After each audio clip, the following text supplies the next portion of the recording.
வணக்கம் சார், நாங்க வோடஃபோன்ல பேசுறோம். உங்களுக்கு என்ன தகவல் வேணும் சார்? ஐயா வணக்கம் ஐயா. சொல்லுங்க சார். இது வந்து அந்த புள்ளி மட்டை கட்டி விட்டாங்க.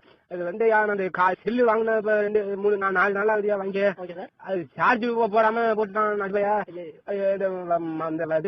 அந்த இதுல போட்டுட்டான் போல இருக்கியா அந்த செவுத்து மேல.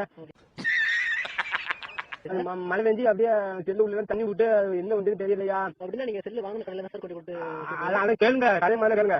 வச்சிருந்தா அப்புறம் காசு வேற இல்ல உங்கள்கிட்ட. 100 நாள் சம்பளம் பார்த்தா ஒருத்தர் கொடுக்கல. உங்களுக்கு வந்து வோடஃபோன்ல என்ன தகவல் வேணும் அது மட்டும் சொல்லுங்க. வேற ஒன்றும் தகவல் ஒன்று வேண்டாம்.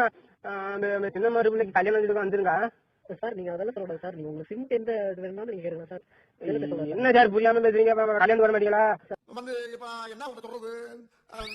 சார் அதெல்லாம் வரலாம் சார். என்ன பாத்துக்கீங்க சார்? பத்திரிக்கா பார்க்க மாட்டாங்களா கல்யாணம்? கல்யாணம் பண்ணா பத்திரிக்கை வேற தகவல் வேணும்னா சொல்லுங்க சார். நான் கட் பண்ணிடுவோம். வேற ஒன்றும் இல்லை சார். இந்த பொண்டு எல்லாம் பேச மாட்டாங்கல்ல சார். ஓஹோ, எனக்கு நிறைய வேலை இருக்கு. தெரிஞ்சுக்கு வலுக்கட்டாயம் அவங்களும் பேச மாட்டாங்க சார். உங்களுக்கு வேற ஏதாவது தகவல் வேணும்னா மட்டும் கேளுங்க சார். இப்போதைக்கு தேவையில்லைன்னா நீங்க கட் பண்ணிடலாம் சார். அப்படி இல்லை சார், பொண்டு இருந்தா கொடுக்குறேன் பேசுவோம் சார். நீங்க ரொம்ப ஏதாவது பேசுறீங்க சார். இதெல்லாம் பேசக்கூடாது சார். இல்ல சார், என் பொண்டாச்சு இதுக்கு விட்டாவோ அடிச்சு கடலை போடலாம்னு கேட்டா நீங்க கோச்சிக்கிட்டீங்களா?